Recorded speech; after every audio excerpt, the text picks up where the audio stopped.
अस्सलाम वालेकुम नाज़रीन, विलिंग वेज के प्लेटफॉर्म से मैं हूं आपकी होस्ट इतरत ज़हरा और आपका पसंदीदा प्रोग्राम हाजिर खिदमत है कम्युनिकेटिंग विद इन्फ्लुएंस। और आज के प्रोग्राम में हस्ब मामूल मुझे ज्वाइन करते हैं हमारे माहिर नफ्सियात सर जाफ़र अली, जो कि NLP के एक्सपर्ट भी हैं। इसके अलावा विलिंग वेज में अपने मरीज़ों के साथ भी काफ़ी बेहतर काम करते हैं। अस्सलाम वालेकुम सर। वालेकुम सलाम। कैसे हैं आप? मैं बिल्कुल ठीक ठाक। सर कैसा एक्सपीरियंस है आपका? क्या आपको इस प्रोग्राम के हवाले से मैं अगर पूछूं कि आपको पर्सनली क्या फ़ायदा इससे हो रहा है? पर्सनली लर्निंग के हवाले से मुझे बहुत फ़ायदा है और कंटेंटमेंट है, सेटिस्फेक्शन है। जो आइडियाज़ मैं खुद पढ़ता हूँ, सर्च करता हूँ, दूसरे लोगों के साथ शेयर भी करता हूँ। और इस प्रोग्राम को करते हुए मैं खुद ऑब्ज़र्व कर सकता हूँ कि मेरे अपने अंदर कम्युनिकेशन के हवाले से काफ़ी चीज़ें बेहतर हुई हैं। और बहुत सारी ऐसा नॉलेज जो पहले कभी पढ़ा था दोबारा से रिफ़्रेश होना शुरू हो गया है, दोबारा से रिकॉल करता हूँ मैं उसे। और प्रैक्टिकल जब प्रोग्राम की हम तैयारी कर रहे होते हैं या इस पॉइंट ऑफ व्यू से कर रहे होते हैं तो फिर कुछ एग्जांपल्स ऐसी आ रही होती हैं या अपने एक्सपीरियंसेस में रिलेट कर पा रहा होता हूँ। बहुत सारे ऐसे इवेंट्स जहाँ पे मुझे लग रहा था कि पहले मेरे पास में हो चुके हैं, लेकिन कम्युनिकेशन की प्रॉब्लम की वजह से वो मिस हैंडल हुए। अब दोबारा से अगर वो मेरी लाइफ में आते हैं तो मैं कैसे इफेक्टिव वे में हैंडल कर सकता हूँ और मैं कर भी रहा हूँ। तो पर्सनल लेवल पे ओवरऑल लाइफ में मुझे बहुत इसका एडवांटेज हो रहा है और मेरी कम्युनिकेशन के हवाले से मुझे बहुत बेनिफिट आ रहा है। बहुत सारी डिफ़िकल्ट ऐसी सिचुएशंस है जहाँ मुझे कभी बोलना डिफ़िकल्ट लगता था, मैं आसानी से बातचीत कर सकता हूँ, बोल सकता हूँ। अनडिस्कसेबल को डिस्कसेबल बड़ी आसानी के साथ कर सकता हूँ।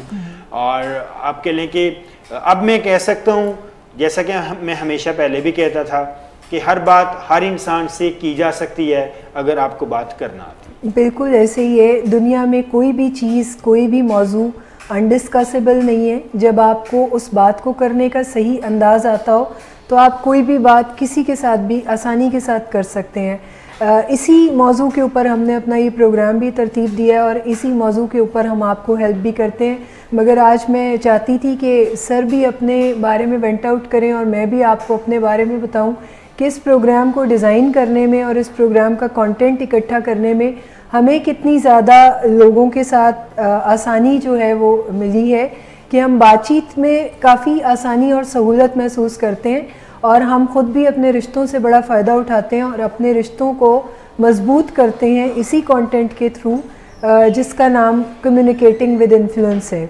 सर आज का जो पहला सवाल मैं आपसे पूछूंगी वो ये है कि जब हम किसी से कोई मुश्किल बात सुनते हैं और जो हमें अच्छी नहीं लगती या समटाइम अच्छी लगती भी है या बहुत अच्छी भी लगती है, मगर कुछ ख़ास किस्म के जज्बात जो हैं वो हमारे डेवलप होने शुरू हो जाते हैं उस बातचीत के बाद। तो और हमेशा से आप भी बताते आए हैं कि जब भी गुफ्तगू में जज्बात का जो तनासुब है वो थोड़ा बढ़ जाए तो वो जज्बात हमें इतना फ़ायदा नहीं देते और गुफ्तगू को इंटेलेक्चुअल होना चाहिए, इंटेलेक्चुअल ब्रेन से ऑपरेट करना चाहिए तो वो फ़ायदा देती है। लेकिन जब आप जज्बात से उसको ऑपरेट करेंगे तो फिर फ़ायदा नहीं होता। अब मेरा सवाल आपसे ये है कि बातचीत के दरमियान में जब आप किसी के हार्श वर्ड सुनते हैं और आपकी कोई जज्बाती कैफियत डेवलप होती है तो आप उस वक्त अपने जज्बात को काबू कैसे करें? बहुत अच्छा सवाल है आपका। हमारा लास्ट प्रोग्राम जिसमें हमने डिस्कस किया था लिसनिंग के हवाले से कि हम अपनी सुनने की महारतों को कैसे बेहतर बना सकते हैं, तो ये सवाल पिछले प्रोग्राम से बहुत मिलता जुलता है क्योंकि सुनने के हवाले से ये है। और जो सुनने में अगर हम बड़ी बड़ी मुश्किलात की बात करें, बल्कि टॉप प्रॉब्लम्स की बात करें, तो उनमें से एक प्रॉब्लम ये है कि जब हम सुनने की कोशिश करते हैं या सुनना चाह भी रहे होते हैं और उसके बाद जब हमारे इमोशंस हाई हो जाते हैं तो फिर हम एम्पैथेटिकली नहीं सुन पाते, फिर हम समटाइम एपैथी में चले जाते हैं। एपैथी एक ऐसी स्टेट होती है जहाँ पे जाके हम दूसरे बंदे के इमोशंस की कदर नहीं करते, उनके इमोशंस की वैल्यू नहीं करते, हम अपने ही इमोशंस की वैल्यू करते हैं बल्कि अपने ही जज्बात की रो में बात सुन नहीं पाते और उसी के पॉइंट ऑफ व्यू से, अपने पॉइंट ऑफ व्यू से कमांड करने की कोशिश करते हैं। ठीक है। इसमें बहुत सारी प्रॉब्लम्स हैं। अगर हम प्रॉब्लम्स के हवाले से या रीजंस के हवाले से डिस्कस करें तो सबसे पहली बात यह है कि हम इंसान दो बेसिक इमोशंस के साथ ऑपरेट होते हैं जिनमें फ़ियर और लव है। लव हमेशा हमें वहाँ से फील होता है जहाँ पे हमें कोई सिक्योर फीलिंग आती है और फियर वहाँ से जनरेट होता है जहाँ से हमें इनसिक्योर फीलिंग आती है। नेगेटिव जितने भी इमोशंस हैं वो फियर के साथ जुड़े हुए हैं, वो फियर से ऑपरेट होते हैं। जब हम बातचीत करते हैं किसी से और कोई ऐसी बात हम सुनते हैं जो हमें लग रहा होता है कि हमारे पर्सपेक्टिव से, नुक्ता नज़र से मैच नहीं कर रही, उससे मिल नहीं रही, तो फिर हमें लगता है कि ये कोई ऑफेंस करने वाली बात है, ये कोई ऐसी बात है जिससे हम लाइक नहीं करते, ये कोई ऐसी बात है जिससे कोई फियर जुड़ा हुआ है, ये कोई ऐसी बात है जिसमें हमें रिजेक्ट किया जा रहा है, जिसमें हमें निगलेक्ट किया जा रहा है। तो सबसे पहले हम डिफेंसिव हो जाते हैं, यानी कि अपना डिफेंड करना शुरू कर देते हैं। जब हम डिफेंसिव हो जाते हैं तो फिर हमें गुस्सा आना शुरू हो जाता है, फिर हम प्रवोक होते हैं, फिर हम प्रोवोकेशन की तरफ जाते हैं। तो सबसे पहली बात, जब हम बातचीत सुनते हुए ऐसी गुफ्तगू सुनते हैं जो हमारे नुक्ता नज़र से मुख्तलिफ होती है, उसके बाद हमारे जज्बात और हमारी रिस्पेक्ट को समटाइम मजरू कर रही होती है, और फिर उसके पीछे हमें अपने ही मंतक में लग रहा होता है कि स्टेक्स बहुत ज़्यादा हाई हैं, अगर ये बात इस तरह से हो जाएगी तो उसका हमें नुकसान बहुत ज़्यादा हो जाएगा। तो बेसिकली हम पीछे फियर से ऑपरेट कर रहे होते हैं। तो सबसे पहली बात, जब भी आप गुफ्तगू करें तो अपने आप को डर से ऑपरेट ना करें।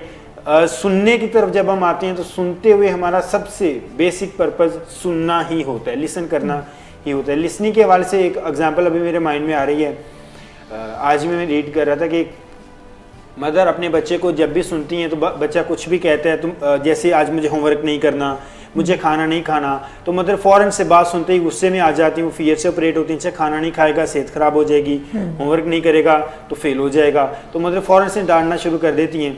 अब एक दिन बच्चा जब स्कूल से घर वापस आता है तो मदर को वोकल कार्ड का कुछ प्रॉब्लम होता है। डॉक्टर ने कहा है कि आपने रेस्ट मोड में रहना है, आपने बातचीत नहीं करनी ज़्यादा, और अपनी आवाज़ को, मतलब अपने गले को ज़्यादा से ज़्यादा रेस्ट देनी है। अब बच्चा जैसे स्कूल से आता है वो अपना बैग एक साइड पे फेंकता है और कहता है कि मेरी टीचर बहुत ख़राब हैं और स्कूल बहुत मैसी है, अब मैंने स्कूल नहीं जाना, बस आज से स्कूल एंड, और आज के बाद कुछ भी मैंने स्कूल से मुतालिक और पढ़ाई से मुतालिक मैंने कुछ नहीं करना।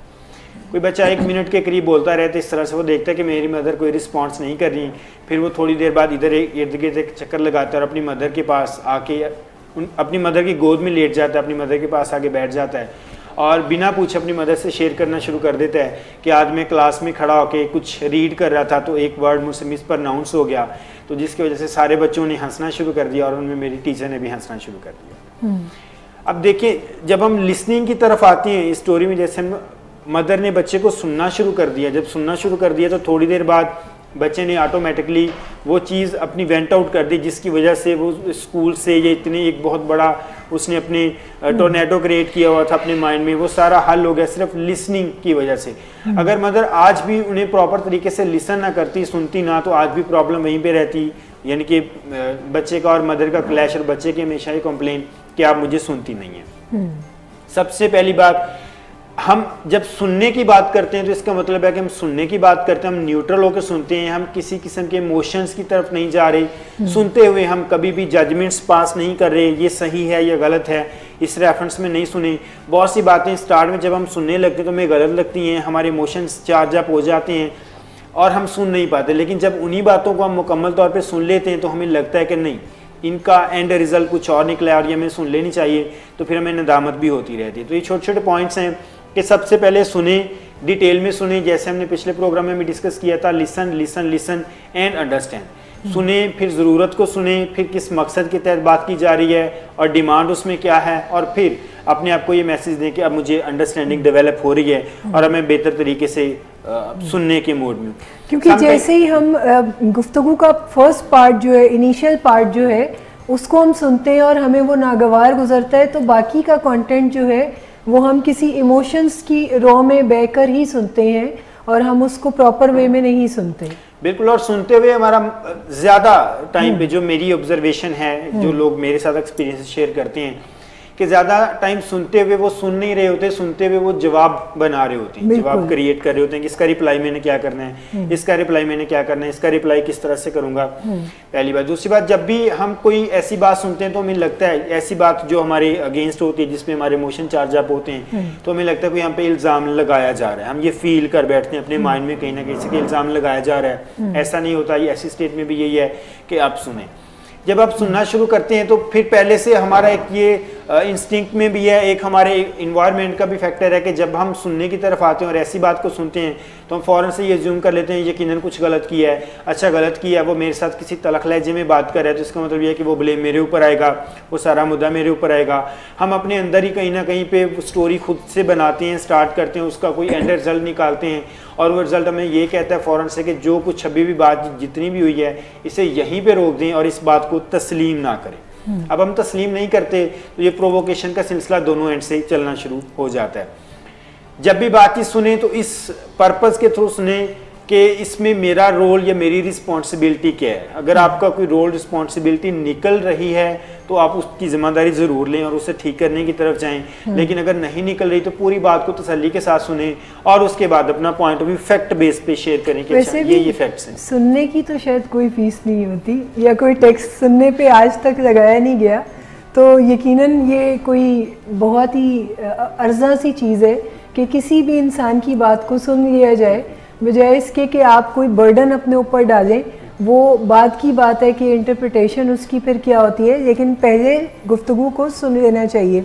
यहाँ पर जाफ़र साहब मैं चाहती हूँ कि मैं यहाँ पर रुक के अपने नाजरीन को एक ऑफ़र देना चाहती हूँ। मैं ये बताना चाहती हूँ कि इस प्रोग्राम को हम मज़ीद इंटरेक्टिव बनाना चाहते हैं और हम चाहते हैं कि इसमें आपकी पार्टिसिपेशन भी पूरी हो। इसमें अगर आप कोई सवाल हमसे पूछना चाह रहे हैं, कोई ऐसी चीज़ जो हमारे मौजू के बारे में आप जानना चाह रहे हैं या कहीं आपको कोई कन्फ्यूजन होती है, तो आप कमेंट के ज़रिए हमें अपने क्वेश्चंस जो हैं वो लिख कर भेजें। हम यकीनन आपको नेक्स्ट प्रोग्राम में उन चीज़ों का जवाब ज़रूर देंगे।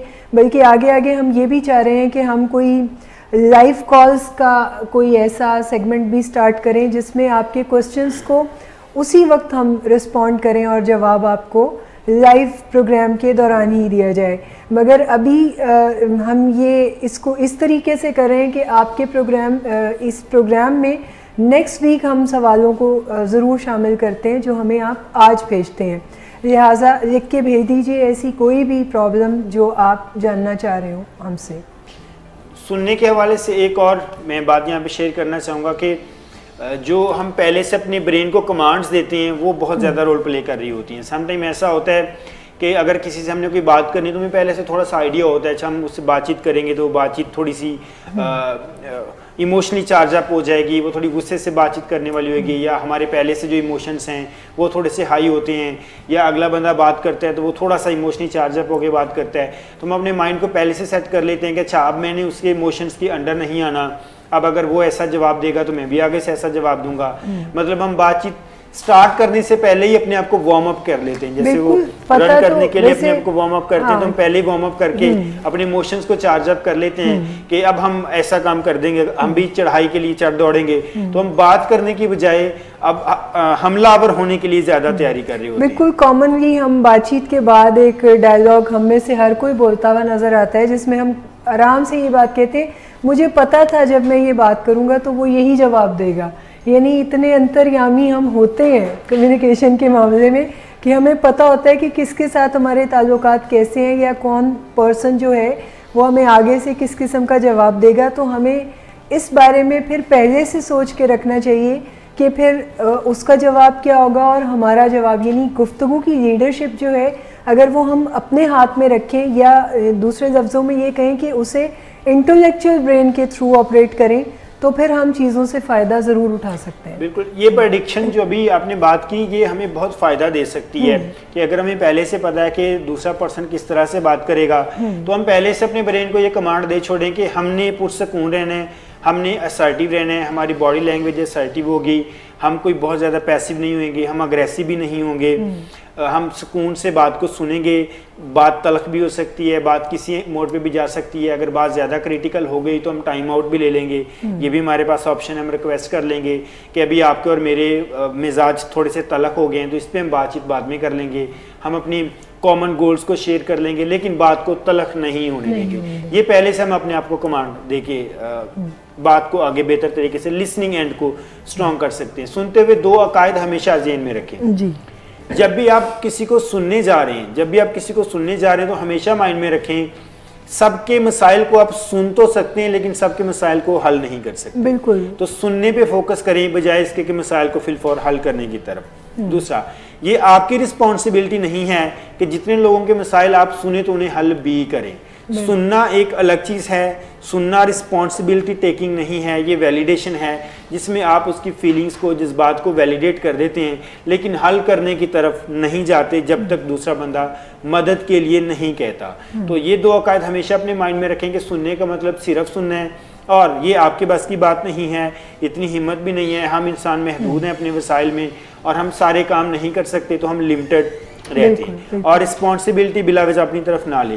और जब भी बातचीत करते हुए अगर कोई आपके साथ इमोशनली चार्ज अप होकर बातचीत कर, लोग जब भी याद रखें इमोशनली चार्ज अप होते हैं या अपने इमोशंस को मैनेज नहीं कर पा रहे होते, तो इसका पीछे जो मैकेनिज्म होता है वो यही होता है कि दे नीड हेल्प, वो मदद के तलबगार हैं, उन्हें ऐसी मदद चाहिए जो उन्हें मैनेज करने के लिए हेल्प करे।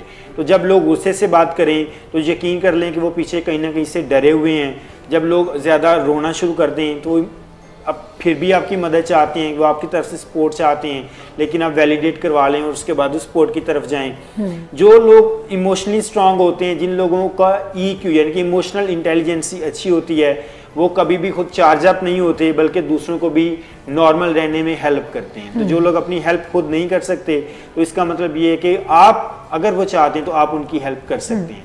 तो लिसनिंग एंड से अपने आप को रिलैक्स रखें, कूल काम रखें, रिस्पॉन्सिबिलिटी बिला वजह से ना करें, कंक्लूजन बिला वजह ना निकालें, पहले से पॉजिटिव इंटेंशन की तरफ जाएं। अगर कम्युनिकेशन ख़राब हो रही है तो टाइम आउट ले लें। अपने उससे पहले आप डीब्रीथ कर सकते हैं, यानी कि गहरे लंबे सांस लेने की मशक कर सकते हैं। जो कम्युनिकेशन होनी है आपकी, जो तलख कम्युनिकेशन होनी है, आप पहले से अपने माइंड में रिपीट कर सकते हैं। अच्छा, इसका जवाब ये होगा तो इस पर मुझे गुस्सा आएगा, इस पर मैंने रिलैक्स रहना है, इसका जवाब मैंने पहले से एक रिहर्सल, जैसे हम क्रिकेट मैच होने से पहले प्लेयर्स नेट प्रैक्टिस करते हैं, तो हम एक सेल्फ डायलॉग बेस पे डिफरेंट ऑप्शंस रख के इसका आंसर ये हो सकता है, इसका आंसर ये हो सकता है, नेट प्रैक्टिस कर सकते हैं। तो ये वो चीज़ें हैं जो पहले से हमें बता देंगी, अच्छा मैं उम्मीद कर रहा था इसका आंसर ये है, तो आंसर मेरे पास रेडी है। तो फ्रस्ट्रेशन की सिचुएशन नहीं होती। अच्छा, आपने अभी जितना कंटेंट आपने माशाल्लाह बड़ा ही शानदार कंटेंट आपने बयान किया है सुनने के हवाले से और गुफ्तगू में एक पार्ट प्ले करने के हवाले से। अभी जो मेरे जहन में सवाल आ रहा है वो सवाल से ही मुताल्लिक है, यानी सवाल जो पूछा जाता है, नॉर्मली जो देखा गया है कि लोग सवाल करते हैं किसी से, और सवाल करने में ऐसी कौन सी गलतियां लोग करते हैं जिस वजह से सवाल मुअस्सर नहीं रहता, यानी सवाल के जवाब में आप यानी इधर उधर की बातें कर जाते हैं और सवाल का मकसद जो है वो पूरा नहीं होता। तो ऐसी कौन सी बुनियादी गलतियाँ हैं सवाल में? ये आपका हर सवाल ही बड़ा इंपॉर्टेंट होता है, जो भी आप सवाल पूछते हैं हर सवाल के निस्बत नेक्स्ट वाला, ये इस पे भी मैं यही कहूँगा कि ये इतना कॉमन और इतना ज़रूरी सवाल है कि लोग सारी ज़िंदगी, आपको बहुत सारी ख़वातीन ऐसी यकीनन कहती मिली होंगी कि मैं जो पूछना चाहती हूँ उसका जवाब तो कभी मुझे मिला ही नहीं, या जो मैं बात करती हूँ तो उस पर मुझे, या वो एक शायर भी कहते हैं कि सवाल का जवाब मुझे सवाल ही में मिला।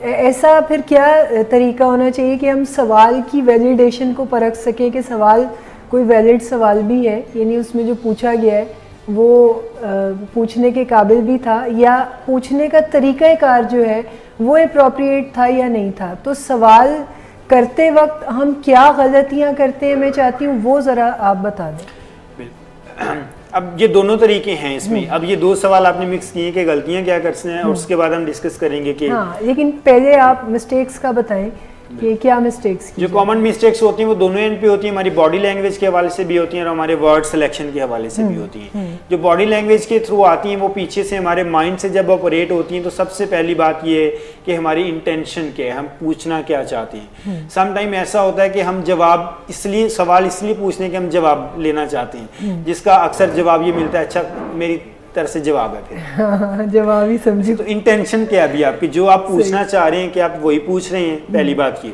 दूसरी बात ये, मैं तो वही पूछना चाह रही हूँ जो मैंने पूछा है। बिल्कुल, इसीलिए मैं किसी और डायरेक्शन पे जा भी नहीं सकता। आप जो पूछना चाह रही हैं, आपकी अपनी कम्युनिकेशन स्किल्स इतने शानदार हैं, तो मैं वही आंसर कर रहा हूँ कि पहली बात ये कि इंटेंशन आपकी क्या है। जब आप दूसरे बंदे से सवाल पूछते हैं कि ये इंटेंशन तो नहीं कि आप उससे प्रोवोक करना चाहते हैं, गुस्सा दिलाना चाहते हैं, पहले से अपने माइंड में सेट करें कि क्या आप जो पूछना चाह रहे हैं और आपकी इंटेंशन भी वही है, कि आपके जज्बात भी वही हैं, कि आपकी बॉडी लैंग्वेज आपको सपोर्ट कर रही है, आप सार्केस्टिक तो नहीं हो रहे, किसी को नीचा दिखाने के लिए कोई सवाल तो नहीं पूछ रहे।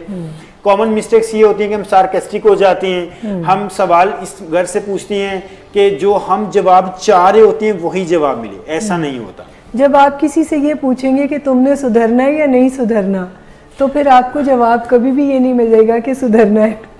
इसके अलावा भी ये लाजमी नहीं है कि दो इंसान बिल्कुल एक ही तरह सेम सोचें, हो सकता है वो जवाब मुख्तलिफ हो, जिसके बारे में भी हमने डिस्कस किया कि जवाब मिलता है तो हम प्रोवोक हो जाते हैं, हम कुछ और हम चाह रहे होते हैं कि ये जवाब मिलेगा तो हमें तसल्ली होगी, तो हम अपनी तसल्ली के लिए गलत सवालात करते हैं। जैसे हम ये पूछते हैं कि ये ऐसे ही था, बताओ ऐसे ही था, मेरे सवाल का जवाब दो, वो जवाब दे भी रहे होते हैं, असल में पीछे से हम खुद क्लियर नहीं होते, हमारे माइंड में ये वाज़ा नहीं होता कि हम पूछना क्या चाह रहे हैं। सबसे पहले ये वाज़ा करें कि आप पूछना क्या चाह रहे हैं, आपकी इंटेंशन क्या है, आपकी बॉडी लैंग्वेज उस तरह से उस वक्त कैसी है, और एक और ज़रूरी कि ये सवाल किस नौइयत का है। अगर तो कोई डिफ़िकल्ट सवाल है तो उसके पहले इन्वायरमेंट कैसा होना चाहिए। ये लोग बड़ी कॉमन मिस्टेक करते हैं कि बहुत ज़रूरी सवाल किसी फ़नी से इवेंट पे पूछ लेंगे और फिर उसकी वैल्यू ख़त्म हो जाएगी। सही। बहुत फ़नी सा सवाल किसी सीरियस इवेंट पे कर देंगे तो वो इवेंट को ख़राब कर देंगे, वो इवेंट को ख़राब कर देंगे, उस सवाल की वर्थ भी नहीं रहेगी।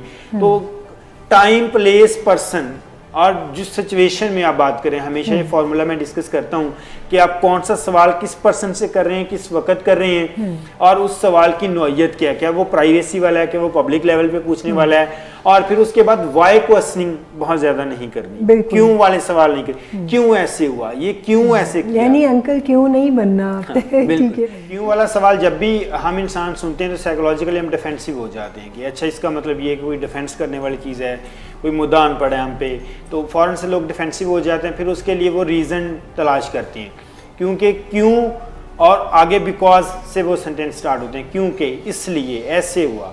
तो फिर जब ऐसे तो लोग रीज़न तलाश करते हैं तो रेशनलाइजेशन एक डिफेंस मैकेनिज्म है जिसमें लोग कोई ना कोई उसके लिए एक्सक्यूज़ बनाते हैं और वो बता देते हैं। अब हमें ये भी पता होता है कि ये बोलने वाला अब एक्सक्यूज़ में बात कर रहा है तो फिर हम और ज़्यादा ऑफेंस हो जाते हैं। जो हम पूछना चाह रहे होते हैं वो सवाल का जवाब नहीं बन पा रहा होता, अब वो अपनी तरफ से बना रहा होता है तो फिर गुफ्तगू और ज़्यादा ख़राब हो जाती है। तो वाई स्टेटमेंट इस्तेमाल नहीं करें। अब इसके बाद इनडायरेक्ट या एम्बिग्विटी वाली स्टेटमेंट्स या क्वेश्चंस नहीं पूछें, जैसे अच्छा फिर आपको तो पता ही है ना ऐसे हुआ था, तो ये स्टेटमेंट्स जो ऐसी होती हैं उनका कोई प्रॉपर आंसर नहीं बन पाता। लाजमी नहीं कि जो कुछ हमें पता है वो दूसरे पर्सन को भी पता हो, लाजमी नहीं कि जो कुछ हम जानते हैं वो दूसरा पर्सन भी जानते हैं, और ये भी ज़रूरी नहीं कि जो हम पूछना चाह रहे हैं उसके लिए अगर अल्फाज इस्तेमाल ना करें तो सामने वाला कोई इतना बड़ा आलम फाजिल है वो फ़ौरन से आपको बता देगा अच्छा आप ये पूछना चाह रहे हैं। एक और बात कि कुछ समटाइम हम स्टेटमेंट्स बहुत डिफ़िकल्ट इस्तेमाल करते हैं कि अगले बंदे को सवाल समझ में नहीं आ रहा होता, तो सवाल जब भी आप पूछते हैं तो आप हमेशा इस नीयत से पूछें, इंटेंशन आपकी ये हो, अगर उन्हें समझ नहीं भी आता तो आप रिफ्रेज कर दें सवाल को, आप उसके लिए आसान अल्फाज तलाश करें, आप सवाल को डिटेल में कर दें। अच्छा आप उनसे फिर कह दें अच्छा मैं दोबारा से दोहरा देता हूँ, असल में मैं ये पूछना चाह रहा हूँ। वाज़े तौर पे जो आप पूछना चाह रहे हैं टू द पॉइंट रह के आप उन्हीं बातों को डिस्कस करें, उन्हीं अल्फाज को दोहराएं, और जो आप पूछना चाह रहे हैं अगर वो किसी और पॉइंट ऑफ व्यू में बात कर रहे हैं तो आप कह दें नहीं मेरा पूछने का मकसद ये था या मेरा पूछने का मतलब ये है। इनडायरेक्ट या कोई एम्बिग्विटी वाली स्टेटमेंट्स इस्तेमाल नहीं करें, वाई स्टेटमेंट इस्तेमाल नहीं करें, रीफ्रेज करके पूछ लें, डिफरेंट हिंट दे के पूछ लें। अगर उन्हें इवेंट के बारे में नहीं पता तो इवेंट को रिकॉल करवा दें कि इस इवेंट के बारे में बात कर रहे हैं, इसके बारे में मैं सवाल पूछ रहा हूँ। जितना हम लोग आसानी कर देते हैं सवाल समझने में तो जवाब प्रोवाइड करने में, रिप्लाई करने में उतनी ज़्यादा आसानी रहती है। अच्छा बल्कि मैं इसी तरफ आ रही हूँ, मैं यही बात जानना चाह रही हूँ कि आपने लिसनिंग के ऊपर या क्वेश्चनिंग के ऊपर तो डिटेल से हमें बताया, लेकिन यहाँ पर सवाल ये पैदा होता है कि जब हम किसी को कोई जवाब देते हैं, यहाँ पर भी तो हम कम्युनिकेशन करते हुए काफ़ी गलतियाँ करते हैं कि सवाल कुछ और पूछा जाता है और जवाब जो है वो हम अपनी मर्ज़ी के मुताबिक कुछ और दे रहे होते हैं। तो फिर जवाब देने का भी कोई अप्रोप्रिएट मैनर होना चाहिए। तो ऐसी कौन सी गलतियाँ हैं जो हम जवाब देते वक्त करते हैं? जवाब देते पहले तो सबसे बड़ी गलती ये हम करते हैं कि हम इंसान अपने आप को जवाबदेह समझते नहीं हैं। अगर हम समझते हैं तो हमारे कलेक्टिव कॉन्शियस में ये चीज़ आती है, ये यूनिवर्सल कॉन्शियस है कि जवाबदेह वो होता है जो कमज़ोर होता है। वैसे तो आज मुझे ऐसे लग रहा है ये अकाउंटेबिलिटी है मेरी भी और आपकी भी। यहाँ पर सवाल की मिस्टेक्स को भी डिस्कस किया जा रहा है और जवाब की गलतियों को भी डिस्कस किया जा रहा है। सो ऐसा नहीं वैसे है, मैं आपकी अकाउंटेबिलिटी नहीं कर रही, आपके जवाबात तो काफ़ी अप्रोप्रिएट होते हैं और आपका कंटेंट बहुत साइंटिफिक होता है, लेकिन ऐसी गलतियां जो आम तौर पे हम कम्युनिकेशन के बीच में करते हैं और जवाब हम गलत दे रहे होते हैं, तो वो कॉमन मिस्टेक्स के बारे में हम चाहते हैं कि आप बताएं। Very true. सबसे पहली बात है, अगर कोई आपसे जवाब पूछता है या आपसे सवाल करता है तो इसका मतलब ये नहीं है कि आप उसके लिए कोई कल्प्रिट हैं, आप उसके लिए कोई मुजरिम साबित हो गए हैं और आप फिर उसका आंसर करना आपके लिए बहुत ज़रूरी है। तो सबसे पहले डिफेंसिव नहीं होना। लोग डिफेंसिव हो जाते हैं और जैसे मियाँ बीवी स्पाउसल रिलेशन में वो सवाल पूछ लेते हैं तो आगे से जवाब यही मिलता है, अच्छा मैं पाबंद नहीं हूँ कि आपके हर किसी सवाल का जवाब दूँ, मैं आपके सवाल का जवाब क्यों दूँ, मैं जवाब देने के लिए बैठी हूँ आपको, मैं आपको जवाब दे नहीं हूँ, जवाब देना मेरे लिए, मैं ही सिर्फ जवाब दूँ। ये वो कॉमन हैं जो हम आम रूटीन में ज़िंदगी में सुनते हैं कि जवाब देना कोई मुश्किल सा काम है। जब भी जवाब दें किसी को, जो हम गलतियां करते हैं वो यही करते हैं कि सबसे पहले जवाब देते हुए हम खुद श्योर नहीं होते कि हम बात क्या कर रहे हैं या इसका रिप्लाई बनता क्या, या हम सवाल को अंडरस्टैंड नहीं करते कि पूछा क्या गया। समटाइम ऐसा होता है कि हमारे माइंड में कुछ और चल रहा होता है और जब उससे मिलती जुलती बात होती है तो हमें लगता है कि अच्छा ये उसी के हवाले से बातचीत हो रही है और उस पर हम फ़ौरन से डिफेंसिव हो जाते हैं, अच्छा ये इसके हवाले से ये बात नहीं करनी। जैसे इफेक्टिव क्वेश्चंस पूछने में हम वाई की जगह पे कैसे, कब, क्यों, कैसे हुआ या किसने किया, ऐसी स्टेटमेंट्स इस्तेमाल करते हैं। तो जवाब देते हुए भी हम कभी भी बिकॉज की तरफ नहीं जाते, क्योंकि आपने ऐसा कहा था तो मैंने ऐसा किया, क्योंकि ऐसा, ब्लेम गेम की तरफ नहीं जाना। ये कॉमन सी मिस्टेक है जिसमें लोग ब्लेम गेम करते हैं। अगर कोई पूछता है कि अच्छा ये ऐसा कैसे हुआ, क्योंकि आपने ऐसा किया था, फलां ने ऐसा किया था तो ऐसा हो गया, हमें लगता है कि हम कोई इस तरह का रीजनेबल सा आंसर कर देंगे। अच्छा, जवाब देने में और जस्टिफिकेशन देने में फ़र्क होता है, ये दोनों अलग अलग से चीज़ें हैं। अगर आपने किसी चीज़ की जस्टिफिकेशन दे दी है तो इसका मतलब हरगिज़ ये नहीं है कि आपने जवाब दिया है, इसका मतलब ये है कि आपने उसके एवज में कोई रीज़न दी है। बिल्कुल। जो इफेक्टिव फैक्ट बेस्ड जवाब होता है उसमें रीजंस नहीं होती, उसमें फैक्ट होते हैं और फैक्ट हमेशा हकीकत पे मबनी होते हैं, तो आप उनको लेके बात करते हैं और उनको लेके फिर आप उनका जवाब देते हैं। फिर वही एम्बिग्विटी वाली स्टेटमेंट नहीं होती, जवाब देते हम एक और ये मिस्टेक करते हैं कि हम आधा जवाब दे के हम समझते हैं कि अगला बंदा खुद ही समझ लेगा। ये बात कैसे हुई थी, ये इसलिए हुई थी क्योंकि हम इस जगह पे गए थे ना, वो ऐसे हुआ था तो so that's why it happened. तो सुनने वाला कहता है कि अच्छा वो क्या हुआ था, कैसे हुआ था, तो एक सीरीज चल निकलती है जिसकी वजह से क्रूशियल कन्वर्सेशन स्टार्ट हो जाती है। तो वाज़ा जवाब देते हुए भी वाज़ा जवाब दें और जितना बन पा रहा है उतना जवाब दें। अब जवाब देते हुए हम सवाल पूछ लेते हैं, अच्छा आप मुझसे ये पूछने पहले आप ये बताएं, आपने ये बात की अब पहले आप ये बताएं। तो हम सेल्फ एक अपनी तरफ से जवाब देने के बजाय क्वेश्चंस करना शुरू कर देते हैं और फिर हम जवाब देते हुए जब बात कर रहे होते तो हम ऐसे बात करें जैसे हम सवाल पूछ रहे, अच्छा आपने ये बात की, ये ऐसे हुआ था ना, ये ऐसे हुआ था, वो वैसे नहीं हुआ था, वो वैसे नहीं हुआ था। अब सवाल करने वाला जवाब देते हुए अपनी ही बात या अपनी जाती राय की वैलिडेशन चाह रहे होते हैं सामने वाले पर्सन से। बिल्कुल। तो सामने वाला कंफ्यूज हो जाता है, अब मैंने सवाल किया था उसको मुझे जवाब मिल रहा है, ये काउंटर क्वेश्चनिंग स्टार्ट हो गई है। तो जवाब देते हुए कभी भी काउंटर क्वेश्चनिंग की तरफ नहीं जाएं, बार बार टोक के सवाल को अब अगर आपको सवाल नहीं समझ आ रहा तो सवाल को अंडरस्टैंड कर लें, लेकिन जवाब टू द पॉइंट दें, जस्टिफिकेशंस नहीं दें, फैक्ट बेस दें, अपनी इमोशंस फीलिंग्स को बयान करें। अगर मिस्टेक हो गई है तो डिफेंसिव ना हो, उस पर आसानी के साथ कन्फेस करें, उसको मानें और कंपनसेशन की तरफ भी चले जाएं।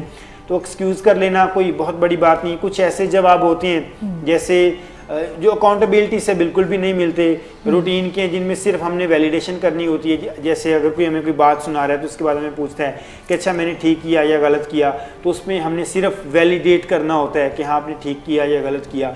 तो ज़्यादा आंसर वैलिडेटिंग वाले भी होते हैं, वो डिटेल्ड आंसर नहीं होते। तो जहाँ पे जितना सवाल बनता है, अगर आपने किसी को वैलिडेट करना है तो वैलिडेट करें, डिटेल में जवाब देना है डिटेल में जवाब दें। अगर आपने वन सेंटेंस वाला आंसर अगर कोई डिमांड कर रहा है तो सवाल करने वाले की डिमांड के अकॉर्डिंग जवाब दें। समटाइम ऐसा होता है कि सवाल करने वाला भी हाथ जोड़ के कह देता है कि अच्छा मेरा सवाल यहाँ तक था, अब आगे आप रहने दीजिए। हम कहते हैं अच्छा पूछा है तो अब सुनो। सही बात है। तो फिर सुनाते, जवाब कम सुनाते हैं, फिर सुनाते ही ज्यादा है। हाँ, जाफर साहब आज आप ज्यादा ही सुना रहे हैं। I confess. तो मुझे उम्मीद है कि ऑडियंस को समझ आ गया होगा कि जवाब देते हुए कैसे अपने कंपोज रहना है। अच्छा, और जहाँ पे अगर कोई सवाल करने वाला भी मिस इतरत की तरह हो तो वो कह सकता है कि मेरा सवाल यहाँ तक था, तो फिर आप आगे। अच्छा, ऐसा है कि मैं बिल्कुल भी तंग नहीं हूँ और आपकी जो गुफ्तगू होती है वो बाकायदा तौर पर साइंटिफिक होती है और मैं भी सुनने के लिए उतनी ही मुश्ताक होती हूँ जितने कि हमारे ऑडियंस होते हैं। सो मैं भी बहुत कुछ सीख रही हूँ इस प्रोग्राम से। नेक्स्ट जो क्वेश्चन मैं पूछना चाह रही हूँ, ये इत्तेफाक ऐसा है कि हमारे लास्ट प्रोग्राम में कॉलर ने मेरी वॉल पर जाकर ये क्वेश्चन पूछा था और बड़ा ही शानदार सवाल है। वो ये पूछना चाह रही हैं कि जब भी हम बच्चों को, या यहाँ पर बच्चों की बजाय अगर आप ओपोनेंट यूज़ करें, जो आप जिसके साथ आप बातचीत कर रहे हैं, जब आप किसी से कोई बात करते हैं तो आपको ये कैसे पता चलेगा कि जो मकसद आपका था बताने का वही मकसद दूसरा भी अटेन कर रहा है? क्योंकि समटाइम ऐसा होता है कि हमारे जहन में कोई कंटेंट चल रहा होता है, उसकी मुनासबत से हम कोई बात किसी को कहते हैं, लेकिन हमें ये इंश्योर नहीं होता कि अगले ने वही मतलब उसका अटेन किया है, या उसने कोई रीफ्रेजिंग कर ली है, या उसने कोई सेलेक्टिव लिसनिंग की है, या उसने कोई अपने मतलब की बात समझी है। तो ये कैसे पता चले कि आपकी ही बात वो एग्जैक्टली समझा है? इसका कोई क्राइटेरिया बता दें। आपके इसी शानदार सवाल में मैं थोड़ा सा ये ऐड करूँगा कि यही वो एक कह लें कि आप स्पेस है जहाँ पे बच्चों में या लोगों में कम्युनिकेशन गैप जनरेट होना शुरू होता है। बिल्कुल, कि कोई एक एंड से कोई बात कर रहा है और दूसरा एंड कुछ मुख्तलिफ परसीव कर रहा है। परसेप्शन का प्रॉब्लम वो भी हम डिस्कस करते हैं अभी। तो ये वो एक ऐसी जगह इंतहाई कह लें कि आप बड़ी क्रिटिकल सी स्टेज है जहाँ पे कम्युनिकेशन गैप जनरेट होना शुरू हो जाते हैं। सबसे पहली बात ये है कि जब भी हम बातचीत कर रहे होते हैं, किसी को कोई कमांड दे रहे होते हैं, बात बता रहे होते हैं, तो उनमें कुछ ऐसे वर्ड्स होते हैं, ऐसे सेंटेंसेस होते हैं जिन्हें ऑपरेटिंग वर्ड्स कहते हैं। ऑपरेटिंग वर्ड्स वो होते हैं जो भी हमारी बातचीत का एक खुलासा होते हैं, मेन आइडिया होते हैं, मेन थीम होते हैं, मुद्दा होते हैं जिनके ऊपर हम बातचीत कर रहे हैं। जैसे हमारे ऑपरेटिंग वर्ड्स में कम्युनिकेशन है। हमारे इस प्रोग्राम में हम कम्युनिकेशन पे बातचीत करते हैं। आज के प्रोग्राम में ऑपरेटिंग वर्ड्स हैं क्वेश्चन, आंसर्स और इमोशंस को कैसे मैनेज करना, जो अब तक अभी हमने डिस्कस किया। बातचीत भी जब भी अब अगर आप ये सॉरी अगर आप ये सवाल करें अपने ऑडियंस से कि क्या जो हम बात कर रहे हैं वो आपको समझ आ गए, तो इसका मतलब वो वैलिडेट आपको इस तरह से करेंगे कि वो आपसे जो ज़्यादा सवालात पूछते हैं वो कम्युनिकेशन के अकॉर्डिंग पूछते हैं। तो इसका मतलब ये है कि हम जो अपने प्रोग्राम में कन्वे करने जा रहे हैं वो उसको वैलिडेट कर रहे हैं अपने क्वेश्चंस के थ्रू, यानी जो हम बताना चाह रहे हैं वो वही समझ रहे हैं, वही सुन रहे हैं। बिल्कुल, क्योंकि उसी के बारे में वो जवाब यानी सवाल भी पूछ रहे हैं हमसे। ये एक सिंपल सी एग्जांपल जो मैंने अभी आपको दिया, इसी एग्जांपल को हम अपनी जर्नल लाइफ में फिट करके देखते हैं कि हम जब बातचीत कर रहे हैं किसी के साथ, तो इसका मतलब ये है कि सबसे पहला प्रिंसिपल जो ऑपरेटिंग वर्ड्स है वो हम बेहतर इस्तेमाल कर रहे हैं। पहले जो हम बताना चाह रहे हैं क्या उसके अकॉर्डिंग हम वोकेबलरी भी इस्तेमाल कर रहे हैं। क्या हमारे ऑपरेटिंग वर्ड्स वैसे ही हैं? जैसे अगर हम किसी को कहते हैं ये फीलिंग सैड, इसमें सैड एक ऑपरेटिंग वर्ड है, तो दूसरे बंदे को फिर हम वैलिडेट करवाते हैं। जैसे हमारे ऑडियंस हमें सवाल पूछते हैं तो फिर हम रिफ्रेजिंग का कॉन्सेप्ट है, आप पूछ लेते हैं अच्छा जो मैंने भी बातचीत की उससे आपको क्या आइडिया हुआ, आपने क्या समझा, तो आपको रिफ्रेज कर देगा। इससे मुझे लगा कि आप अभी सैड या लो फील कर रहे हैं, तो हमें लगता है कि बिल्कुल ठीक है। पेरेंट्स सम टाइम इंस्ट्रक्शंस दे रहे होते हैं, बच्चे अटेंटिवली सुन नहीं रहे होते, सिलेक्टिव लिसनिंग कर रहे होते हैं, या दूसरा पर्सन सुनने के मोड में नहीं होता। तो एक बात ये कि हम बार बार एक बात चंक्स में करें। पहली बात चंक्स में करें, और जितनी बात आप कर लें, अगर आपको डाउट है तो आप इंटरैक्ट बनाने के लिए बार बार वैलिडेट करवाते रहें। बिल्कुल, और आप दूसरों के रिस्पॉन्सेस को भी साथ साथ मॉनिटर करें कि जिस किस्म का कम्युनिकेशन आप कर रहे हैं उसी किस्म के रिस्पॉन्सेस वो दे भी रहे हैं, या उनका रिस्पांस जो है वो कुछ और है, आपके चाहने के मुताबिक नहीं। यही रिस्पांस वो वैलिडेट करने वाले को वैलिडेट करें आपकी बात को, बात इस तरह से चल रही है, आप कनेक्शन बनाए रखें, उनकी बॉडी लैंग्वेज से कनेक्शन बनाए रखें, आई कांटेक्ट मेंटेन किए रखें, और फिर जो बात आप कह रहे हैं वैसी आपकी टोन होनी चाहिए। अगर कोई आप कमांडिंग कह रहे हैं तो आपकी टोन कमांडिंग होनी चाहिए। अगर आप सॉफ्ट बात कर रहे हैं तो टोन आपकी सॉफ्ट, रिक्वेस्ट कर रहे हैं तो टोन आपकी रिक्वेस्ट वाली होनी चाहिए। फिर बॉडी लैंग्वेज आपकी वैसी होनी चाहिए, क्योंकि हमारा माइंड जब भी कम्युनिकेशन को रजिस्टर करता है तो वो इन तीनों लेवल पे रजिस्टर कर रहा होता है। सम टाइम अगर प्यार की बात हार्श वर्ड में की जाती है तो हमारा ब्रेन या माइंड कंफ्यूज हो जाता है। वो कहता है कि अच्छा हार्श वर्ड्स हैं तो इसका मतलब ये है कि कमांड आ रही है, लेकिन उसके अंदर कमांड नहीं होती तो वो खुद ही कंफ्यूज हो जाता है, उसकी वर्थ कम हो जाती है।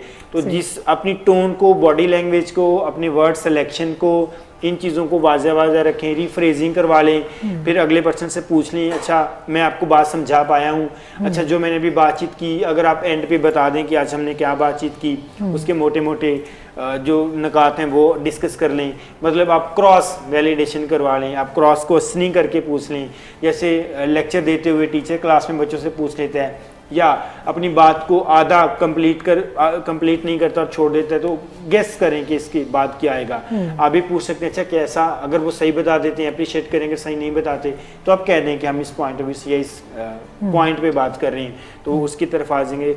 कनेक्शन बनाए रखना, अपने पॉइंट्स को क्लियर रखना, ऑपरेटिंग वर्ड्स बड़े अच्छे रखना, और एक बड़ी इंपॉर्टेंट बात कि इनवैलिडेटर वर्ड एक ऐसा होता है इंग्लिश डिक्शनरी में या वोकैबुलरी में एक ऐसा वर्ड है जिसे इनवैलिडेटर वर्ड कहते हैं। वो जो आपने पहले बात की है वो सारी बात को नलिफाई कर देता है और जो बाद वाली बात है उसे करेक्ट करता है। बिल्कुल करेक्ट। वो है बट। जैसे एक बच्चा, मैं आपको एग्जांपल देता हूँ। अब एक मदर ने, ये भी यकीनन किसी पेरेंट ने सवाल किया, अगर पेरेंट में से कोई एक सवाल पूछता है, वो कहता है कि मैं बच्चे को अप्रिशिएट करता हूँ और वो उस अप्रिसिएशन को पॉजिटिव वे में नहीं ले पा रहा, तो इसका मतलब क्या है कि जो मैं अप्रिसिएशन दे रहा हूँ या अप्रिशिएट कर रहा हूँ क्या वो परसीव नहीं कर रहा, या रीज़न क्या है? मोस्टली ये होता है कि जैसे एक मदर आई, उन्होंने शेयर किया, उन्होंने कहा कि मेरा बच्चा जैसे मेरे पास आया तो मैंने उसे उस पर अप्रिशिएट किया लेकिन वो उसने परसीव नहीं किया। तो बच्चे से पूछा तो बच्चे ने कहा कि मैं अपनी मदर के साथ अपना रिजल्ट कार्ड, अपनी मदर के पास अपना रिजल्ट कार्ड लेके गया, मैंने दिखाया, मार्कशीट देखी, तो मदर की स्टेटमेंट ये थी कि आपके ग्रेड्स तो बड़े अच्छे हैं मगर आपने अपने गंदे हाथ लगा के सारा रिजल्ट कार्ड खराब कर दिया। अब ये ड्यूअल मैसेज इसमें आ गया। अब बच्चा खुद कंफ्यूज हो गया कि अब इसका मतलब मैं क्या लूँ। ये जो एक मगर या बट या लेकिन का वर्ड हम इस्तेमाल कर लेते हैं तो वो पहले वाली जितनी बात होती है इसे नलिफाई कर देता है। आपने खाना तो बहुत अच्छा बनाया मगर बट सर्विंग अच्छे तरीके से नहीं। अब हमारा ब्रेन न्यूरो लिंग्विस्टिक प्रोग्रामिंग के प्रिंसिपल्स कहते हैं कि वो बट से पहले जितनी भी चीज है सारी को नलिफाई कर देगा और क्रिटिक्स को आगे देख लेगा। या तो सुनने वाला बहुत ज्यादा अच्छे तरीके से एक्सपर्ट हो, क्रिटिसिज्म हैंडल करना उसे आता हो, फीडबैक लेना आता हो, तो फिर तो वो दो चीजों को वाजा वाजा कर लेगा। लेकिन बच्चों से आप इस किस्म की टेक्निकलिटीज को नहीं कर सकते एक्सपेक्ट। माहिरीन कहते हैं कि आप बड़ों से भी ज्यादा तवक्को ना रखें बड़ों से, तभी तो कम्युनिकेशन में इतने प्रॉब्लम्स क्रिएट हो रहे हैं क्योंकि बड़ों से भी नहीं रखनी चाहिए। Very true. तो जब भी बट की स्टेटमेंट आ जाती है, बट, मगर, लेकिन, कंडीशन लगा देते हैं तो इसका मतलब ये है कि अब बात वैसी नहीं रही। तो कंडीशन ना लगाएं, आप बट की जगह ऐड इस्तेमाल कर लें। जैसे वही मदर अगर बच्चे से बात कर रही हैं और वो उनको कहती हैं कि ग्रेड्स बहुत अच्छे आए हैं और ज़्यादा अच्छा होता कि अगर आप चीज़ों को ज़्यादा नीट तरीके से रखें। ठीक है, अब ये एक तरीका था। और एंड ये ऐसे है कि खाना बहुत अच्छा बनाया है, बहुत अच्छे तरीके से है और सर्विंग भी और अच्छी हो सकती थी। सही। ये एक ऐसी। तो फीडबैक देते हुए, ये बातचीत करते हुए ऑपरेटिंग वर्ड्स हमेशा माइंड में रखें, वाजा वाजा बातचीत करें, रीफ्रेज करवा के पूछ लें, क्रॉस क्वेश्चनिंग करवा के पूछ लें, इनवैलिडेटर स्टेटमेंट्स यूज ना करें, ड्यूअल मैसेज ना दें, अपने मैसेज को वन गो में सीधा स्ट्रेट रखें। अगर आपने किसी को फीडबैक करना है, अप्रिशिएट करना है और अपने इमोशंस को पहले देखें, आप उसके अकॉर्डिंग बात करें। लेकिन अगर आपको लग रहा है कि अभी मैं अपने इमोशंस के अकॉर्डिंग बात नहीं कर रहा या एक ही पर्सन से मैंने दो बातें करनी है, एक पे मैंने उन्हें अप्रिशिएट करना है और एक पे मैंने उन्हें असर्ट करना है, तो आप पहले उन्हें अप्रिशिएट करें, फिर अगर आपने असर्ट करना है तो थोड़ी देर बाद रुके कर सकते हैं, या असर्ट आपने करना है तो सोल्यूशन ओरिएंटेड, जैसे पॉजिटिव या नेगेटिव फीडबैक देने के तरीके होते हैं कि ये आपने ऐसे किया, अगर ऐसे ऐसे हो जाता तो ज़्यादा बेहतर था। जैसे एक और एग्जांपल मैं आपके साथ शेयर करता हूँ कि एम्प्लॉई एक रिपोर्ट बना के अपने बॉस के पास आते हैं, तो बॉस देखते हैं, अप्रिशिएट करते हैं कि आपने रिपोर्ट बहुत अच्छी बनाई है लेकिन इनमें से बहुत सारी फजूल चीज़ें जो मैं काट रहा हूँ। सही। तो इसका जो इम्पैक्ट एम्प्लॉय पे जा रहा है, तो वो ये अज्यूम कर रहा है या उन्होंने ये रिपोर्ट किया कि मेरी रिपोर्ट में बहुत सारी फजूल चीज़ें थी तो कोई अच्छी रिपोर्ट नहीं थी। तो बॉस ने पहले वाली जो बात की वो तो मुझे समझ नहीं आती कैसे कर दी, लेकिन अगर बहुत ज़्यादा चीज़ें काट छांट करने वाली थी तो फिर अच्छी रिपोर्ट तो ना हुई। अब जो पॉजिटिव पॉइंट्स थे, प्लस पॉइंट्स थे, उन पे स्टार बना के किसी तरीके से अलग से डिस्कस करने चाहिए थे, और जो कांट करने वाले थे वो बाद में भी फीडबैक दिया जा सकता था, या अगर उसी वक्त फीडबैक देना है तो फिर सोल्यूशन ओरिएंटेड उन पे फीडबैक दिया जा सकता। तो ये वो तरीके हैं जिसमें जो हम बात करना चाह रहे हैं अगले पर्सन से वैलिडेट करवा लें कि वाकई आपने वही बात समझी जो हमने बात की। अच्छा, एक और सवाल जो हमारे व्यूवर काशिफ खान बलोच साहब ने आपसे पूछा है, उनका सवाल बड़ा ही आपके इस मौजू से बिल्कुल मुनासबत खाता है। वो ये पूछते हैं कि कैसे इग्नोर किया जाए ऐसे टफ़ वर्ड्स को या ऐसे हार्श वर्ड्स को जो हमें हमारा कोई फ्रेंड ही देता है, जिससे कि हमें तवक्को नहीं होती इस किस्म के अल्फाज की, और जब वो हमारे साथ इस किस्म के वर्ड्स एक्सचेंज करता है तो हमें काफ़ी तकलीफ़ होती है। अब इसको कैसे हम हैंडल करें?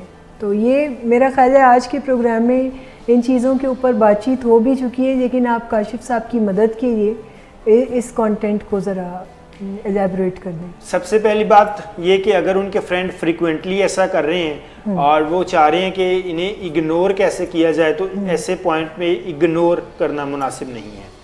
जैसे मिस ने वर्ड इस्तेमाल किया हैंडल करना, तो इसके लिए हैंडल करने का वर्ड ज़्यादा बेहतर होगा कि ये ऐसी सिचुएशन है जिससे आप फोगिंग नहीं कर सकते। फोगिंग असर्टिवनेस की एक ऐसी टेक्निक होती है जिसमें अगर कोई दूसरा बंदा आपसे बात करता है तो आप उसकी बात सुनी अनसुनी कर देते हैं और उस पर ना कोई वर्बल ना नॉन वर्बल कोई रिस्पॉन्स नहीं देते। लेकिन जैसे कि इन्हें तकलीफ हो रही है ना, ये हर्ट हो रहे हैं, तो फिर इन्हीं के करने का कोई काम है। ये बड़ी ही अजीब लॉजिक है जो कि मैं बिहेवियर साइंसेस की तरफ से आप लोगों को देना चाहती हूँ कि जब भी हम कहीं हर्ट होते हैं, जब भी कोई शख्स हमें हर्ट करता है, जब भी कोई हमें हार्श वर्ड देता है, तो यहाँ पर कुछ करने का काम हमारा ही होता है कि हम फिर उसे हैंडल कैसे करें।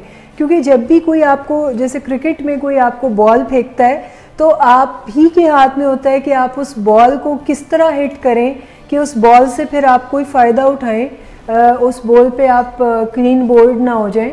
सो करने का, ये हैंडलिंग का काम जो है वो आपका ही है। अब उसमें आप जाफ़र साहब इनकी मदद करें। वेरी ट्रू कि ये हैंडल करना है कि बॉल अगर आपकी तरफ किसी ने थ्रो की है तो आपने हैंडल कैसे करनी है, टैकल किस तरह से करनी है।